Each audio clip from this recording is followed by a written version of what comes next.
Thank you very much, and congratulations, Ruben, for this very nice movie. Just you can sit over there. Cool. Well, maybe we can congratulate Ruben and give him some applause for the movie. See. So, Hi. those are very long end credits. Yeah, too long. This you have with like a lot of co-production structure that then the credits keep on rolling. Yeah, and once the music stops, you know. Well, there's some music, but I wanted to save you from that. So voilà. Okay, so Clara Sola is a very intense movie, so it may take you a few minutes to get out of it. But I'm going to ask the first questions to you. The first thing I'd like to know is how and when and why did you decide to write music for the movies? And did you decide it? Yeah, so there was once a friend that was a professional singer, and she told me, and I will quote her because I found it very nicely done, and said, and she said, like, if I could do anything else, I would probably do it, and it's a bit the same for me. So if I would be, good in anything else, you just do what you feel that you're capable of and you want to do. And for music, it was a bit the same. I never had like this big epiphany, but I was super bad in mathematics. I was super bad in languages. I was super bad in anything. But the only thing that a bit I felt connected with was music. So it was very natural for me to go into like music studies. But I never had like this, oh, I heard this orchestra play and I started at 3 years old to start music. No, I started as just like a regular student, and then I liked it and I continued it. Yeah. And when did you start music, and what did you play at first? I played the violin, and my parents said that I could choose another instrument also. So I didn't play it very good, but I always wanted to create something else, and it came from there, I think. Yeah, I went to just conservatory studies at CASC to become a contemporary composer, and then in the middle somewhere of that studies, films came in my life. Yeah, and this is what I still do today. Yeah. Were you a movie fan, or can you explain us how you wrote your first soundtrack and your first score? Yeah, I had very big difficulties, but maybe you have that too. As you are, I mean, we don't, we have not a big age difference, but I had a very big difficulty with like presenting a work that would like fit in the canon or whatever that is expected from you in art school, and the only way I could do.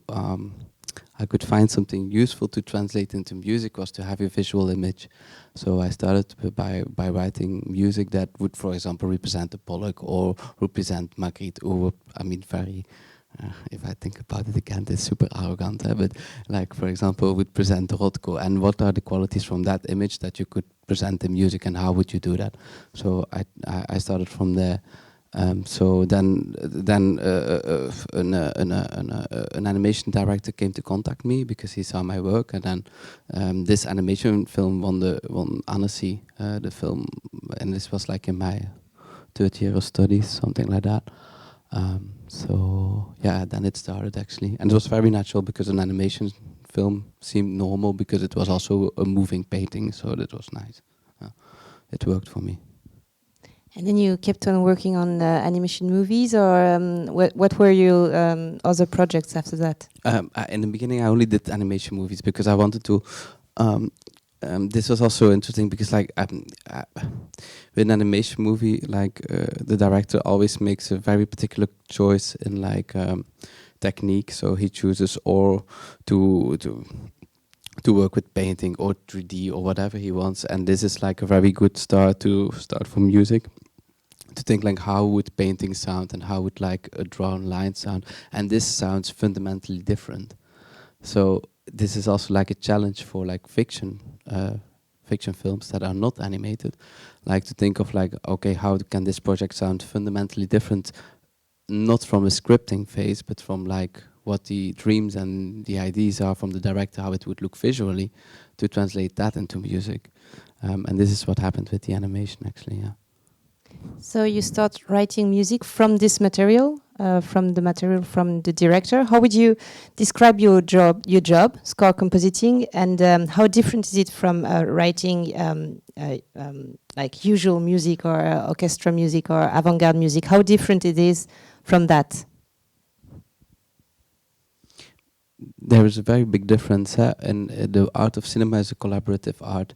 So as soon as you're a director and you get involved with a lot of people, or you're a composer, you are part of a team, and everything you do is formed into dialogue. So for when I compose for screen, I make at least 10 solutions, or any solution I can find for that particular scene or that particular problem, and then we talk about it. When I make something for the stage, then I am all alone, and it's like a very romantic kind of idea, like from the romantic era. I mean, like the composer makes his music, and the performers has to bring it as good as they can. In cinema, it's totally different. In cinema, it's just like you present something, you talk about it, and you come together to something new. That's fundamentally different, yeah. So you explore many different ways with the director, and then you choose together where you're gonna go. Yeah, exactly. You can just say like you can focus on different things. The classic way to focus as a musician is to focus on script and on narrative. This is also the way that is generally accepted. Like if you have a running action scene, you would have a particular kind of music, and this is also traditionally accepted. But there are many other kind of ways to focus on. You can focus on the color, you can focus on the perspective that they put, you can even focus on the way the actors behave or what the actors cannot show. And from all of these points, like this is very interesting for me, is when the director talks about the fact what he or she couldn't get into the script, and then to put these things on in the music in a way, because the music is also like one of the only arts in cinema that starts from like a blank page. There is no material whatsoever to start from. With sound design, you have leaves, or with the editor has also the images, the actors have the script. We have, and they can perform the words. We have to start from something totally new. So you are starting a scripting phase. Yeah, I mean you're again in scripting phase in a way, because you have to think everything from your own mind together with the director. So it makes no sense, and that's maybe I'm now drifting off it, but it makes no sense to do music in the last 2 months of your production. I mean that's like, yeah, I find the metaphor, but it makes just no sense. It's like you reinvent, like if you have audiovisual and it would be like 50%, then you would divide audio between sound design and music, then you would decide to put 25% in the last month of your production. That is just mental. So when do you usually enter the process? I guess Script well phase. before that. Yeah, script phase. When they are doing the script before the shoot. I try to be involved before the shoot, because if you're involved before the shoot, you have a genuine chance to work with the editor and with the sound designer, and to make. This is also something. If you send like music to the editor in advance, the timing of the scenes change when they put music. So suddenly something becomes shorter. Most of the time becomes longer, actually. But the timing does change. So if the timing of your edit is influenced by music, why wouldn't you use it in the edit actually? So working from a locked edit is like crazy. So most of the time I try to start from scripting phase, and then we start to find first the general identity of the movie. For example, with CLARA, was that nature? And for another movie it's something else. And then from that identity you try to build the scenes. How would you describe to us the musical identity of CLARA SOLA, the brief that you got from Nathalie or that you scripted together? Well, in the end, CLARA SOLA doesn't have loads of music, which is nice. So it's she describes this as a magical realistic, a story in magical realism. But nevertheless, there are little VFX in the movie, so most of the movie is actually realism, but with a magical touch. Music, sound design is linked to the realism, as every time you see a kind of leave or whatever, it's represented in the sound design. Music has that other part. So when she is blowing actually at the moment, for example, that she heals the boy. At that point, when we add music, suddenly it becomes something else. If we would leave it off, it would be just a blow. So it was like a kind of VFX. So music brings the magic. Yeah, in this case, yes. But it would be another film. It would do something else. Yeah. But it's because it was a daddy, and so the music was also constructed on nature. So every part of the music was like constructed of a natural element. So, for example, with the fire, it was super clear. For me, it's super clear. But it sparkles in a way, and it was the idea to find sounds that resemble fire. This is a nice brief. Try to make music that sounds like fire. Cool. We had also mud, we had also water, we had all these kind of little elements, and the nature is also for her in the narrative and in the identity somewhere where she can escape from the oppression she has. So this nature is a kind of escapism that we can reinforce with the music. Yeah. Before we continue, I think we have a small question from your producers, your Belgian producers, which are Anne-Laure Guégan and Géraldine Sprimont. We have a small clip, and we are going to see it in a minute. They have questions about who you work with when you're writing the music. So you work with a director, I guess, and they're going to ask the question. Now I was afraid we'll have questions about why did you go over budget? But they're very, I don't know, yeah. They're very easy questions, okay. You'll see. Dear Ruben, as we know, we love you, we love your work. And we are very sorry not to be here during this fabulous masterclass we have shown. We have two questions for you. The first question is, can you explain how goes the communication with Natalie? For example, how she explained what she wanted? At the beginning, have she reference of film or song or composer? And while you are composing, what kind of words did she use? It is an emotional vocabulary or a musician vocabulary? This is the first question. And the second question is more general. Can you talk about the collaboration between the composer, you, and the sound designer and the sound team? Okay, we love you. We love you. Bye-bye, Ruben. Good night. Yeah, I love them too. So, first question. That's why you have producers, so they can ask difficult questions on these moments, right? Thank you. So where I met Natalie. Natalie and I, we went to Berlinale Talent, which is like a program from hosted by the Berlinale. And we connected there. We just went for coffee, and 1 year later she presented the script through Need Productions, the two fabulous producers. And how was it to work with her? Natalie has a super strict and clear vision about her film. For example, and put down to the music, the songs that are sung by the prayer songs, they are no traditional prayer songs. They are prayer songs that I had to write in advance, because it's in her mind, and I can follow that, it's a fictional town, so it had to be a fictional prayer sound, so they had to be like constructed for the movie itself. So all of the melodies we did like that.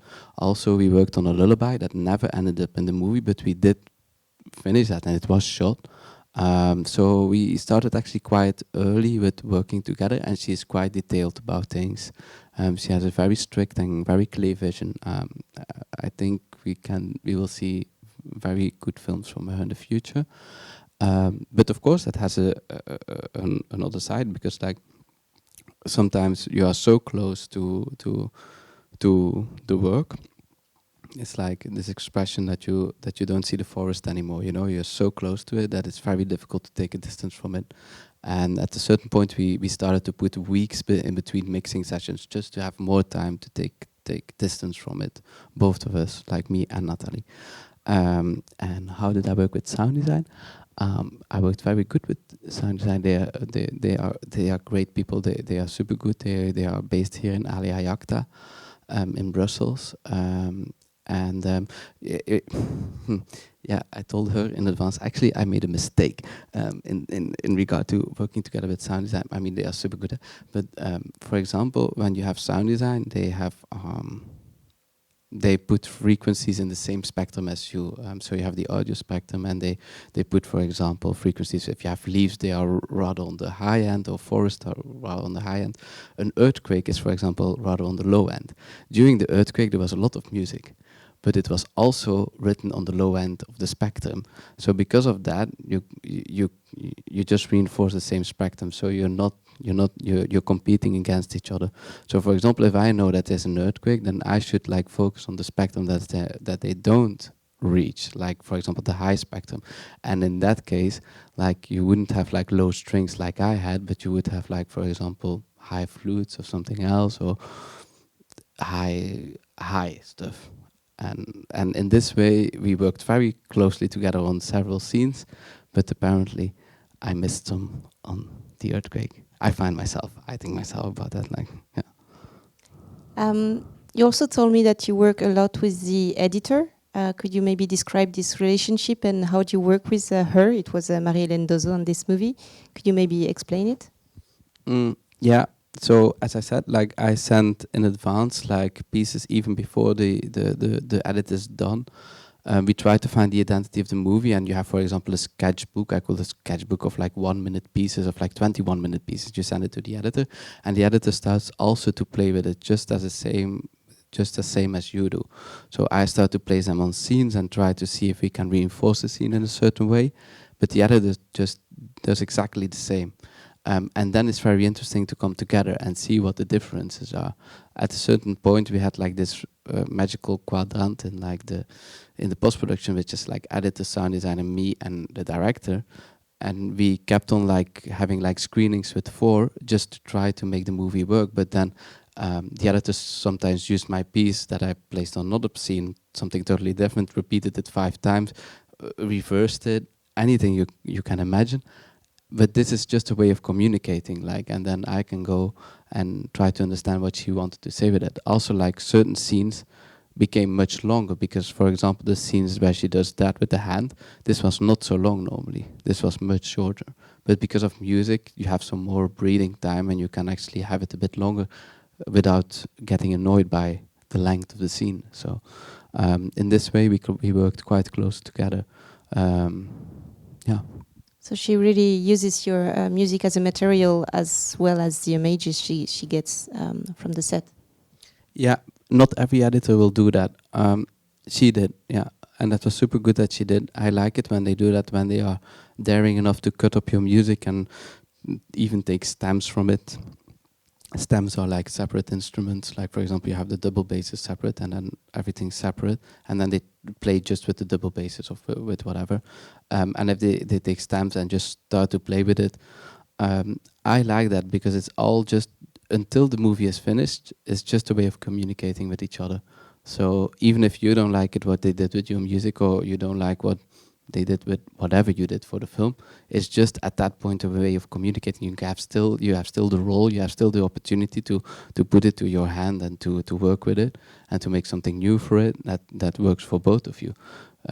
So no, I like that. Yeah. Is there a question in the audience? Somebody has something to say or a comment? Not for the moment. The first one is always the most difficult one. I have plenty of questions actually. So there are no directors that are afraid of music. Like, I'd like to go back on the timeline. How do you start technically? We talked about it a few minutes ago, and you told me that you were doing first maquette of the music, and then you start you bring it to the director, and then you start to work on the maquette. And can you please talk about the timeline? And you talked about the editing as well. Do you come after the editing? Well, could you tell us a bit more about the time of the music writing? So what I personally find super important is that you just that in timeline that the composers get involved like as soon as possible, because you need to write everything again. So where you think that your words are written down already and you have your script, you have to do exactly the same for music. So in that case, I mean, from that perspective, I try to be involved like always quite early, just to have also the room to discover it. And if it doesn't work, also important to get out of it. if I'm involved in a project where I think like, oh shit, this is not working, I don't want a deadline of like 2 months suddenly. I mean, then I'm just stressing myself out and everybody else out. I want to know in advance if I will be able to do it and if I will be able to find whatever they are looking for.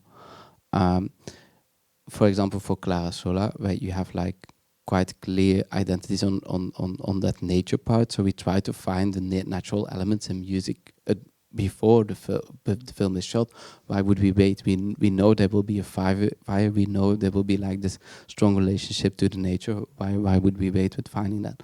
So we started on that quite early, and of course you have to use samples. There's none of the directors of today. I mean, and it's normal. It's me myself too. We are not used anymore to have like a piano played and just imagine like the orchestra.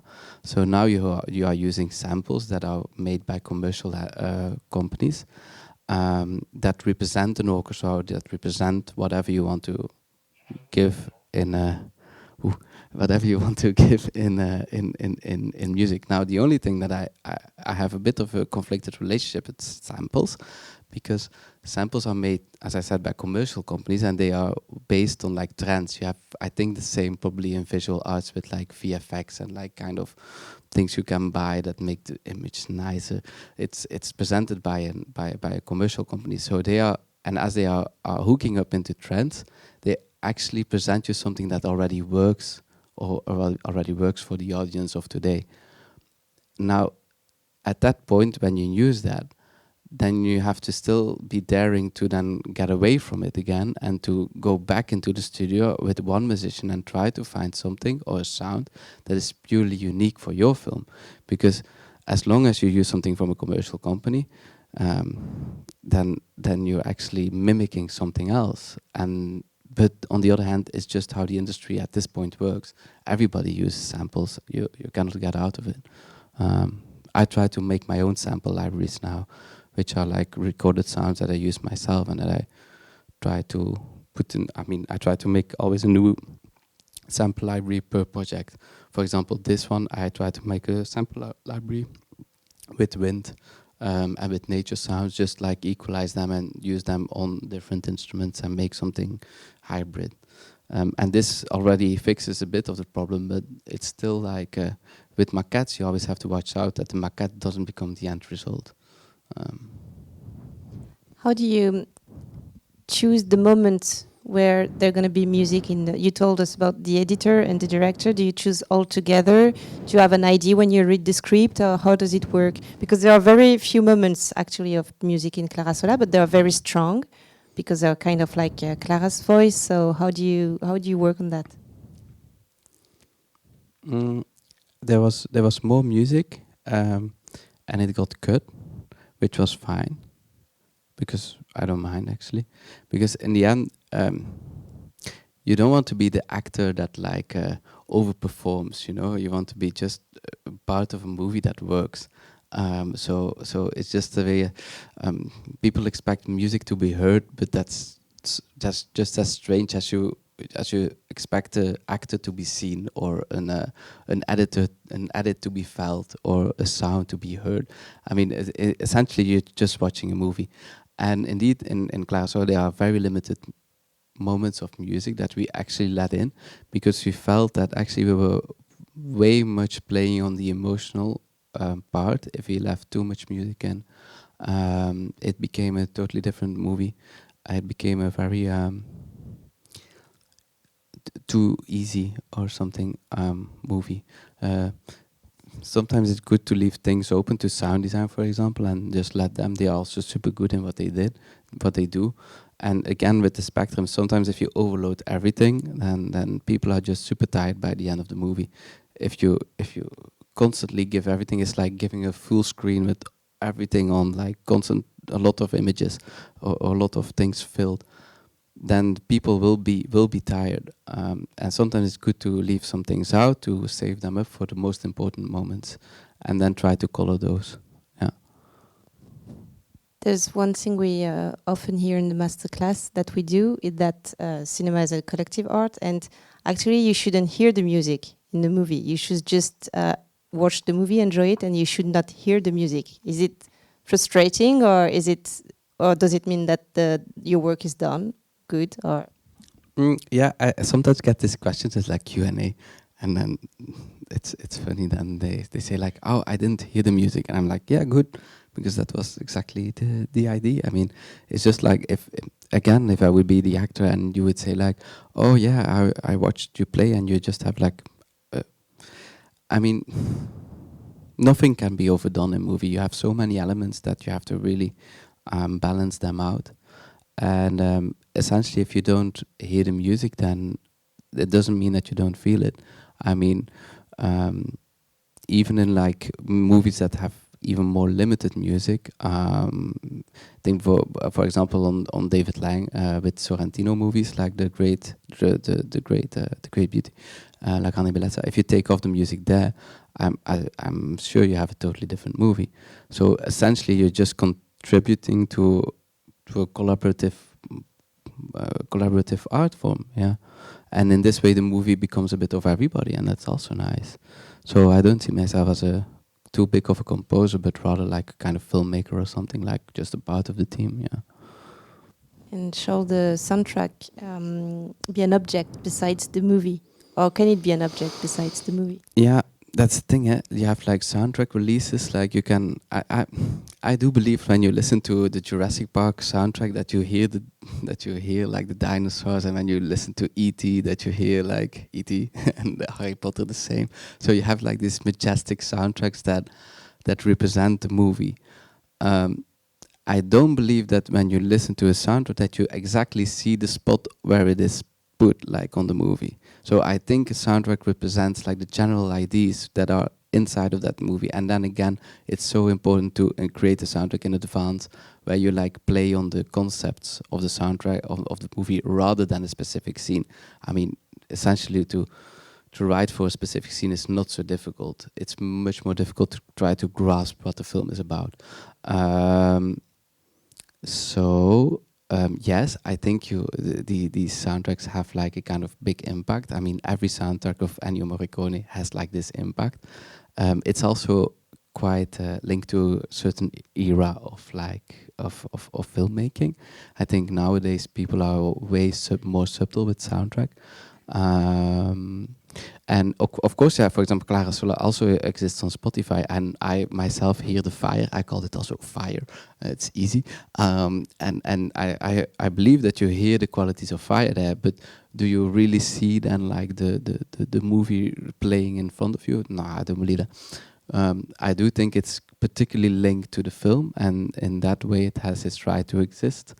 Yeah, and if it remembers the film. You said a few minutes ago that I felt like the music was sometimes the voice of Clara, that she couldn't or she wouldn't speak because she doesn't speak that much, and then it felt to me like it was the voice. But did you choose an instrument or something regarding Clara? Did you work with her character, or was it like more the whole atmosphere of the movie? How do you work with regarding characters?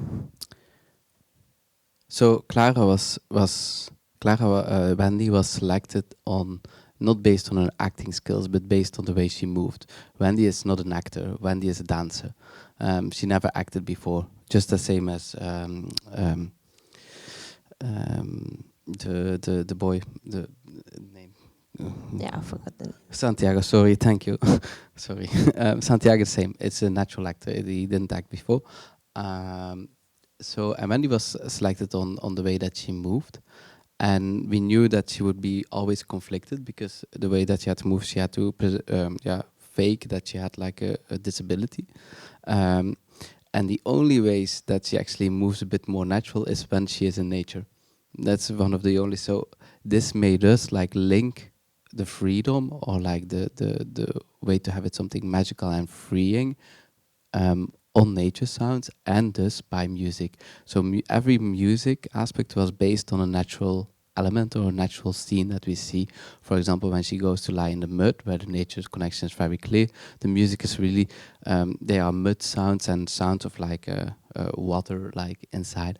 When she goes down, we have flutes, and these we linked also very strong to like a kind of underwater feeling, and it gives these like bass flutes give like a kind of underwater quality, and the fire is quite clear. We have like 5 orchestras playing. Everyone plays a different line, so you have like this quality of like chaos that fits very nicely with the texture of fire. So it was in a way linked to nature, and this linked to her freedom a bit. Like this was the idea of the soundtrack. Yeah. So it's a very organic way to sing the music related to the environment. Yeah, it was nice to. There was like I once had in college. College, it's like university, had like a mental breakdown when I read like the book, The Music of John Cage, and this said like everything in nature, everything in life is a better piece of art than you ever will create. And yeah, then it's done. If you see like every little sound that you hear has a better composition that you will ever make, then yeah. So, but now it was nice to then take that like a natural element has sound, has a kind of quality, and has a kind of time structure in it, and to take that as a like base to create something new. Yeah. Did you had to rewrite music after the editing, or was it over when the editing was over? No. We had some pieces recorded actually. So for example, like the moment that she pushes away the horse is actually the end credits in reversed form. So there were many moments that actually we already recorded the music, but we still needed music for scenes because we were progressing so slowly. That actually we kept on composing until the last second, and we started quite early actually. No, it was a quite elaborative process. Yeah. Do the end credits have a special meaning in writing music? So here it starts without music, and then the music comes on, and then it's very long, and the music stops. So the end credits was actually formed on another moment. It was actually formed not in reverse form on the moment that she pushes away the horse, like one of the more emotional moments, if you would call it, from the film, where she says like, "Okay, bye, I will not see you again."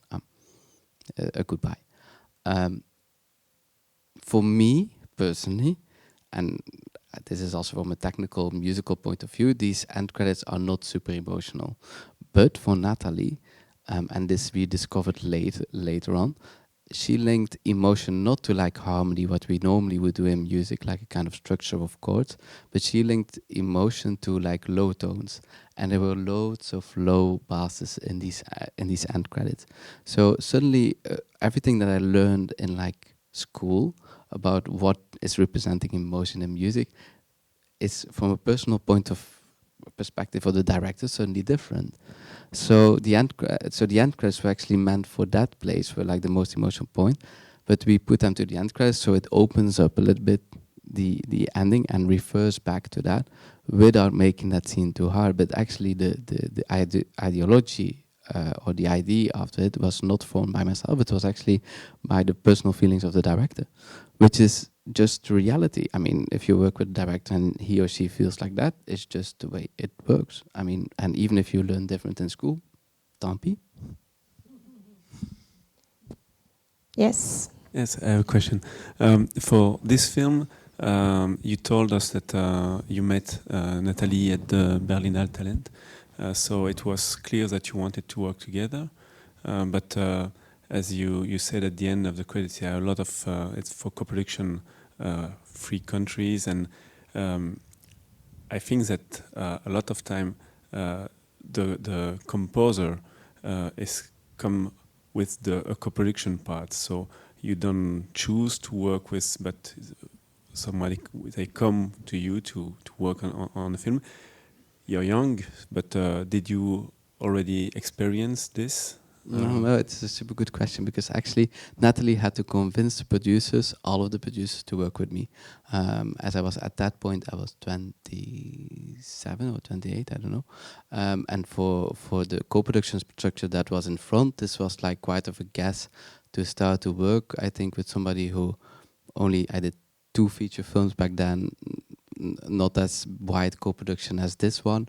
And actually, indeed, we have a co-production structure with Belgium, but it's from the French side. So I'm a Flemish composer, so even I don't count. So I don't even count in that co-production structure. But we met in Berlin, and we had kind of a nice connection. And in the end, even if there's like all these negotiation with posts, like, okay, we will do sound there and we will do editing there, and who knows what country comes with like how many money, and we all of this negotiation. Even without that, she convinced the production that she wanted to work with me, and I think it was based on just like this small connection that we had.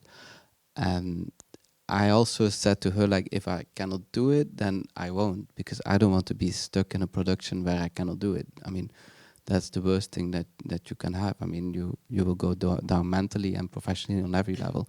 So we had this time of trying also together, and we already had this kind of connection even before the funding was done. So yeah. But did you experience the other way with another? With another director in like a similar kind of thing? Yes. Yeah, actually, yes. It's quite strange.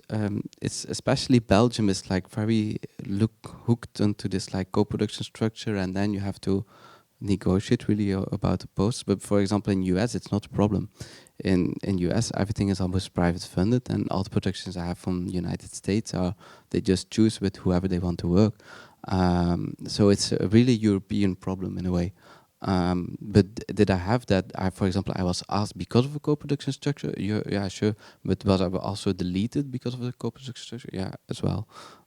Sometimes and that's also a bit of the issue with composing. Maybe why it comes late. Maybe it's a production problem. Is because they don't know the co-production structure, so they cannot hire the composer yet.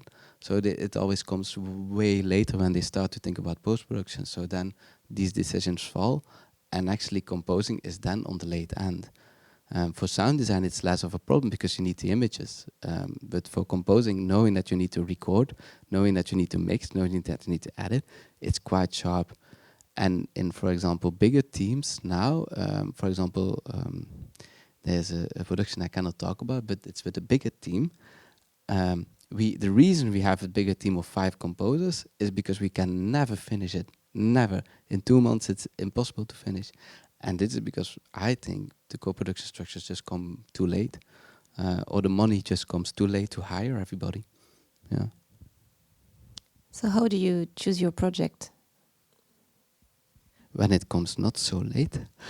And seriously, it depends. I have now a bit of help of an agent. That helps a lot, actually. So you're not alone in this in deciding this anymore. And in the beginning, especially 4 years ago, I mean, even not so long ago, I just did whatever I could, because I really wanted to work in film and I really wanted to do that. And I did short movies that were underpaid, but I had a nice experience with. And now it gets a bit more stable that people ask me to work on projects, and then I choose indeed based on like what lies most close to me, but in a way also challenge me still, you know. So if somebody would ask me now to do a Mexican movie about nature, I would hesitate to accept it because it would be easily pushed into Clara's world. So I wouldn't do that. But if somebody would ask me a comedy, I would also find it hesitant because it's like quite far from how I write music or what I want to say with music. So it depends. It has to, all these elements has to fit, like timing, budget, and most important part, like the artistic collaboration with the director. I mean, you need to have a nice connection. You don't want to be involved with the director you cannot work with. I mean, this has no sense. And you don't want to be involved on a subject you cannot handle. Like, I had a talk with the documentary maker, and she said, like, yeah, why would I write music about this subject if I have to watch it like every day again and again? I mean, I will just destroy myself. Yeah. So then she didn't accept the job. Yeah. So it's a mental thing also, like what you want to do and what you want to be involved with. Last question, but it's a big one. What advice would you give to a young composer who wants to start in the movie? I know you're teaching at CASC, maybe not movie compositing, but you do teach students. And what advice would you give to a director who wants to hire a composer? How should he talk to a composer?